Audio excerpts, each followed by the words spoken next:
why does every other country not have a wizard? And I thought, that's not very Canadian. Nor is it a good catchphrase. Catherine, if something bad's about to come out of your mouth, you better be careful. Jimmy's hard again. He's not even a woman. I had it in my notes and also knew it in my heart.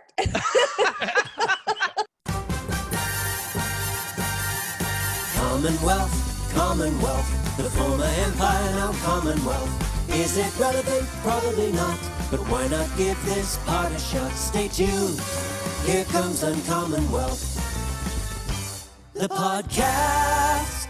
And we're live for another episode of Uncommonwealth. Guys, we got an exciting news story to share with you this week. I have to share this story, and the headline is "The Wizard of New Zealand insists reports of his retirement have been greatly exaggerated." Jimmy, Oh gosh. I was going to do that segment today. I swear Wait, what? to God. That's Oh awesome. my gosh.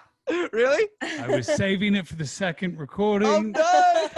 What do we do? I'm going to have to consult the archives and dig up some absolute garbage. I was really excited about that, but you beat me to it. So Well, Well, do you want Shit. to tag on to it and do like a double Yeah, I segment? don't- well, What- Catherine, do you happen to have a spare one in the bank? I know that we're going to try and do more of your ones No. ahead of No, ahead no, of no, Baby's I've role. got stuff. I've got stuff all I over thought you my were asking computer. Catherine if she also was doing the Wizard of New Zealand. like how Can you big a imagine? story was this? It's- Am I the only Adam, one this that is- missed it? This has come into the headlines recently about the official Wizard of New Zealand. There's been speculation that he's been retiring, obviously prompting a number of questions. And Why does New Zealand have an official wizard? see, Adam, that was what I first thought. But what I realized after reading the article, that's the wrong question. The question is not why does New Zealand have a wizard? The question is why does every other country not have a wizard? Oh, that's a fair point. Well, the U.S. has a grand wizard, probably. Yeah, different professions. Jesus. This guy's a much more friendly, lovable chap. Okay, good. I Good to hear. assume he's 110. He's 87. Ooh. And that's actually his age is what's prompted all this speculation about him retiring because he's been spending less time in the public eye as he's becoming older. And I'll give you a bit of background on this guy because, as I said, it's not just a guy who claims he's a wizard. He is the official wizard of New Zealand. He currently collects an annual salary of 10,000 New Zealand dollars for the work that he does, the wizardry work that he does. How I many had Is to real that dollars taxpayer? is Is that taxpayer money? Taxpayer money, and Okay. and the taxpayer money well spent, guy. It feels very low. I mean, when I tell you what he does, it's not. He's basically He's not even a woman. Yeah, a woman would only get like 7,000. I don't think women can be wizards. They are. That's a good point. No, they can't. They're called Sorceress. They're witches. No, they're witches. Sorceress. So no official witch of New Zealand, as far as I'm aware. So what are his wizarding duties? That's what I spent some time trying to work out. Basically, he's a street entertainer in a way. He's basically just a tourist attraction. That's the big thing. He's dressed as a wizard. He's got a staff, a beard. He fulfills all the criteria. Pointy hat, you name it. It sounds he like does it. Gandalf. Well, when I first saw the headline, I just assumed it was some weird Lord of the Rings reference. And then when I read more, that's when I learned, no, there's an actual wizard, and that's a title. And this is him. But the thing is, he doesn't have a wizard name. His name is Jack. That's it. That's so. If you're the official underwhelming. wizard of New Zealand, you'd think you'd have like, Balthazar or Excelsior or Teferi or something like that. How do you have those names off the top of your head? Well, I am an only child with a lot of free time. So what does he so do? he hangs out, he interacts with people, he's a bit of a tourist attraction, he plays a guitar, he does all sorts of things. He's a bit of a magician, he's a joker, he's a jester. So he's He the does- naked cowboy, basically. He does From it all, Times Square. Catherine. And if you're questioning the quality of his entertainment, he has a 4-star rating on TripAdvisor. I love that every open mic room has one of these people too. Yeah, that's true. Yes. He'd crush it on the New York City open mic circuit. So because of all this speculation recently about him potentially retiring because he's so old, he has an apprentice and whose name is Ari Freeman. So people are wondering, is Ari Freeman going to step up? This is my favorite part about Jack, the official wizard of New Zealand. When asked about why he has an apprentice, he said, I had no choice in it. He just turned up. And that's how life is. Whatever happens, you just put up with it. This bloke just turned up and said, I'm also a wizard, and I'm now your apprentice. And Jack, the official wizard of New Zealand, said, no problem. Let's do it. So now there's two of them. Now I want to hear Pierce's unbiased take on the Wizard of New Zealand from a non-Australian. It's like, you left out all the good shit. Jimmy covered everything. Someone pointed out that New Zealand is probably the country that has handled COVID the best in the whole world. Also, only country with a wizard. So, not a coincidence. Very good is what point. you're saying. Two wizards. The podcast. I posed the question to myself of, does Canada have a superhero amongst the canon of superheroes? And the answer was quite obvious, because Wolverine of X-Men fame, yes, also known as Logan in Weapon X, was Canadian. But here's the thing. Here's the issue I took when I did some research. So first, by way of background, at the time, his first appearance was in 1974 in an Incredible Hulk comic. And at the time, Marvel's editor-in-chief, Roy Thomas, asked a writer to devise a character specifically named Wolverine, who is Canadian and of small stature with a Wolverine's fierce temper. Okay. And then the character's introduction was very ambiguous. It revealed little beyond him being Canadian and being a superhuman agent of the Canadian government. And as the character developed, in 1982, Wolverine got a catchphrase, which was, I'm the best there is at what I do, but what I do isn't very nice. And I thought, that's not very Canadian. No, there's a huge problem with this Nor character. is it a good catchprise. Wolverine is the opposite of what you'd think of a stereotypical Canadian if someone said, create a Canadian superhero, and those are the only traits but of he's Canadian. rugged and short. I don't He's know. very short, apparently. Strong. Yeah, but if his only feature was being Canadian, he'd walk around being nice to everyone, not being a gruff, grumpy, short-tempered. It's very inconsistent. It's a But very of the problematic. Canadians it seems pretty representative. You know what, though? Actually, of the Canadians I know, most of them do have an adamantium skeleton, so that's at least that's consistent. He's more willing than most superheroes to use deadly force. He's not afraid of being extremely violent and bloody. I mean, he kills people with claws. Yeah. It just doesn't seem very consistent with a Canadian upbringing. Instead of claws coming out, should have been little hockey sticks that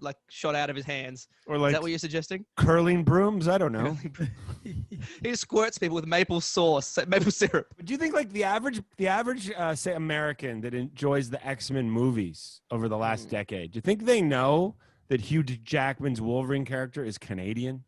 No. Did it come up? Did they mention it in the movies? I haven't seen. There's a lot of them. I haven't seen all of them. I think they found him in the Yukon at some bar, like fighting people for money. I think that's how the movie started. But it's like in the wilderness. It's not. Is it specific? That's true. They might not have actually specified. People might have thought it was Montana or something. Yeah, who knows? Alaska. If asked to list 10 characteristics about Wolverine, Canadian is not making the top 10. Which is pretty interesting when like the original mandate to create the character was a Very Canadian specific. superhero that's like a Wolverine. Which is interesting too, because I wonder if like when he was thinking of it, if Mongoose was on the short list. Right? Because that's also a very violent, powerful creature. Is the Wolverine a Canadian animal? Is that why? I assume it's just an animal that's in the wilderness. So I didn't actually know, growing up, there are no Wolverines in Australia. I didn't know the Wolverine was an actual real life animal because I learned about the X-Men character first. You just thought it and was then when people are talking about, hunting Wolverines, my mind was blown. They're a lot like, aren't they like, they're small and ferocious, right? So it is very much like a mongoose. Yeah. But mongoose just like, can you imagine if Like if the character was mongoose? I Mongoose don't think it would have Man. caught on. Why is there not a superhero called Mongoose Man? Maybe we should create one. Our new listeners out there, we have a unexplained fascination with mongoose. With the mongoose. Or mongoose. But it's no one will ever mongoose. know. So I want to start a letter writing campaign to Disney now that Disney has acquired Fox and owns all the X-Men characters, that when they like relaunch the X-Men into the Marvel cinematic universe, that they make it clear that Wolverine is Canadian, Well, and he perhaps could he at should say least thank mention you it. and you're welcome every once in a while. But the It's fact gross. that they cast Hugh Jackman as Wolverine. Catherine, if something bad's about to come out of your mouth, you better be careful. No, Hugh I Jackman think is my most idolized person on earth. Every kept it in the middle-aged Commonwealth. woman in the world will hunt you down. And I love Hugh. No, I think that it shows the similarities between Australian and Canadian culture, which is like it's. I think there Aggressively is handsome. a vibe. There is a vibe that's similar, and it's like you needed someone like that to play He's it. too tall to be Wolverine, though. Technically, it's a problem. by a foot. by a lot. Yeah, and not handsome enough. But Not handsome enough. that You're was kidding. Yeah, no, I too didn't tall. get it. I hope that's a joke. There's no one more handsome than Hugh Jackman. Oh, Hugh. Like Jimmy, you're the right size to be Wolverine. Did You you know know that Hugh Jackman? That's the greatest compliment I've ever received. I'm sexually aroused right now after having heard that. Your mic did move. Yeah. The mic just tips up. Well, it's that classic, don't dress for the job you have, dress for the job you want, and then you turn up to work in a Wolverine costume. Like, that was me. I'm the guy that does that. I wanted to be Your Wolverine. experience with tights. It's only one more step to a superhero costume. When I'm not recording this pod wearing normal clothes, I'm hanging out in spandex. We all know that. Uncommon Wealth. We are going a little bit of uncommon history. All right. Woohoo! We are going, of course, to Malta. Of course. As we Malta, like our obviously. country small. Malta is a Mediterranean island nation south of the island of Sicily in Italy. It is 122 square miles. Because of Malta's situation in the Mediterranean, it has become a very important sort of port. It's been occupied by many different empires and used to sort of control the Mediterranean. The Interesting. capital is Valletta. The population is 437,000 people currently. There's no natural lakes or rivers on Malta. It's almost treeless, very arid, very dry place. Wow. Notably, in 1798, Napoleon invaded the island. He basically showed up and they surrendered. And then Fair. Oh my God, Napoleon would make a good Wolverine because It's he's the short. right height for sure. Yeah, Napoleon that's would a make good point. fantastic Wolverine. I was thinking the same thing. Unfortunately, though, he's dead. So, well, he had that one arm problem. yeah. So when had that Napoleon Bob took Dole arm. over, when Napoleon took over, the Maltese sent a distress signal to the English, who came and took over and kicked out Napoleon. That's why it's been in the Commonwealth ever since. But why I brought up Malta in the first place, getting to it really quickly as I always do, it's become a very famous filming location. Oh. It is most notably Bond? recently the filming location for King's Landing in the Game of Thrones series. It's where Khal Drogo and Daenerys Targaryen were married. Spoiler alert. Robin Williams filmed Popeye there in 1980. I love Popeye. Oh, whoa. And in the 2000s, the movie Gladiator was filmed there. What? Oh, so And Jimmy's hard again. I've been rock hard this whole episode. You've never given me a chance to settle down. A really, really interesting you and my mom piece both of- love Russell Crowe.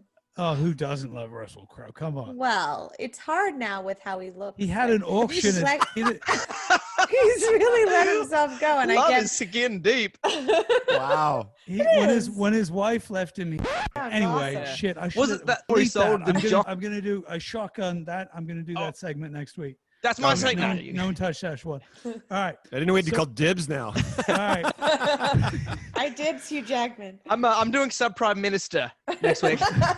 Oh, good idea. Please. So halfway through the filming of the fantastic Oscar-winning film Gladiator, Oliver Reed, who played Maximus, Russell Crowe's slave-owning gladiatorial trainer in the film, he died in a bar in Malta after challenging a bunch of sailors to a drinking match. No. I knew he died during filming. I didn't know that was why. So he What? That's crazy. So before the film started, he'd actually promised Ridley Scott that he wouldn't drink the entire way through the filming of the movie. And he got around that, being the alcoholic he was, that he would only drink on the weekends. And so this destroyer, this English destroyer, pulled into port, and these guys knew he was a big drinker, challenged him to a drinking fight. And in that drinking fight, he downed 8 pints of beer, 12 double rums, half a bottle of the famous Grouse whiskey. Then his heart just stopped. And shortly before dying, he's said to have beaten all of the sailors in an arm wrestling competition. And it was the celebratory round of drinks he ordered after he beat them in the arm wrestling competition that everyone thinks killed him. Oh, That man. is so sad. I feel like it was more. It was Right. That was a lot. But Wow. yeah, he dropped dead. And they At least he died doing what he loves, I guess. Yeah. Oh, he would have. That's the very definition. And it was the first instance that they used CGI to finish a character's film in a movie rather than recasting him and reshooting the scenes. Right. So half of his scenes are all CGI, and I never knew that until. Oh, wow. How did they do that? That's crazy. Yeah. And they renamed it. It's still called Ollie's Lost Pub to this day. That'd be kind of fun to go to that pub. Oh, absolutely. And drink exactly what he drinks. Just and not, make it. yeah, not during Sailor Week. The podcast. All right. Bring it home, Kath. We'll see if we can keep the momentum going. I got a segment of subprime ministers. Yeah. Subprime ministers are less than good. Not in their prime, they blew it. Subprime ministers are less than good. It's time for subprime ministers. Hey. Going back to the very beginning of Canada, our first ever prime minister. Hard to be bad when you're the first person doing the job and the person who really invented the job. He did some bad shit. Anyway, Sir John Alexander MacDonald was our first prime minister. He was born in Scotland because it'd be hard to have been born in Canada since the country didn't exist until he was already there. 1967, if you're looking for it. I had it in my notes and also knew it in my heart. I believe it's come up before and you didn't quite have it at the ready, but that's all right. Katherine, the stress that comes into your face when you're quickly tabbing to your research sheet to find the facts. Oh, I have it all highlighted. You're like John Alexander MacDonald, that's what it was, MacDonald.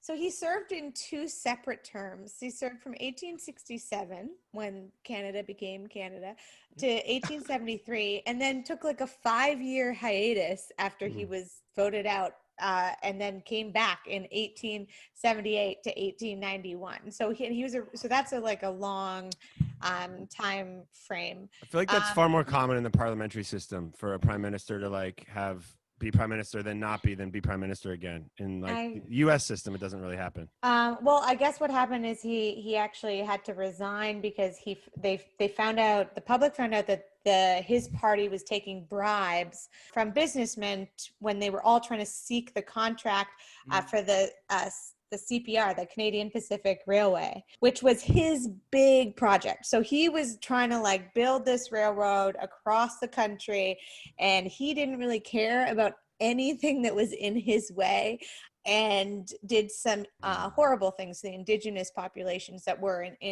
on their way. He just didn't care that they were there. And so in some ways, it's not that he intentionally starved them, but he basically put in place policies that forced their removal from where the CPR had to go. So not cool, obviously. But he did build a national government for a new dominion. So it was known as a dominion first. And he created... Still is. Yeah. Is it still Dominion? Still the Dominion of Canada, yeah. Oh, for fuck's sake, Adam. That could have just been... You know what? No, it's better you say it than one of my family members listening being like... we can edit that out. Hey, we need some listener controversy. This is No, I like it. I think people enjoy my naivety, because then they don't feel stupid. Katherine, I've had 10 people let me know that their favorite part of the entire pod so far is you being confident in knowing what gelato is. So Jimmy, that's the best episode we've heard. Katherine thinking she knows what a gelato is the funniest shit I've ever heard. God damn it. We should do an episode where we just say things and Katherine has to say what they are. That'd be a lot for 20 minutes. I'd do that. Okay. So one thing he did is that also wasn't cool. This is the last subprime thing he did. Well, not the last, but... Did he do anything good? You said he was good, and now you've just listed a bunch of horrible shit. He founded Canada. He founded Canada, and he basically... Yeah, so did he do anything good? Started a burger joint. I don't know. Yeah, he built the Canadian Pacific Railway. That's huge. The coast-to-coast railroad's a pretty big deal. It's a big deal, and there was a lot of opposition for it at the time. It seems like why would there? But it was Had he not heard of planes? Come on. He thought this was going to be huge. No, it was huge. So he has been criticized because he created something called the Chinese head tax. As bad as it sounds, it was a fixed fee charged to each Chinese person entering Canada because they needed like 20,000 laborers from China to build the CPR. And he was like, I know, even though these people are going to be underpaid, like make less than an average Canadian working on the railway, I'm going to also charge them personally when they come into the country. And like, as late as like 1986, there's been movements in the government to get this actually like restored and repaid. Wait, it's still a real thing? No. Oh, you mean there's repay? been, like, okay, yeah. repaid Like almost like to- reparations. to Yeah. the- Sorry, I thought you the meant Chinese. the it was still families. in force, like it just hadn't been repealed. Okay, good. So Sir Interesting. John A. MacDonald, though, he was just very headstrong. He without him, Canada wouldn't be a dominion. But also some other stuff might have happened that'd be better for everybody. I don't know what I think. I can't Wow. decide if he's prime or subprime. He's half rib prime. Half prime. Like the Empire, we're almost done. We hope that you've had lots of fun. Was it relevant? Probably not. But thanks for giving this part a shot. Stay tuned for the end of Uncommon Wealth, the podcast. Stay tuned for Uncommon Takes. We all have I just Katherine in the checked. pool to fuck this up. So don't. 100%. And look, we I still spent have the the last hour Yeah. making sure I wasn't going to fuck it We up. still have. The podcast. I nominate Piers as MVP. We're thinking that he. Can I go pee so quick and then we'll... I guess we're done. Yeah. Oh. Yeah, we're good. No, go pee. Uncommon Wealth, the podcast.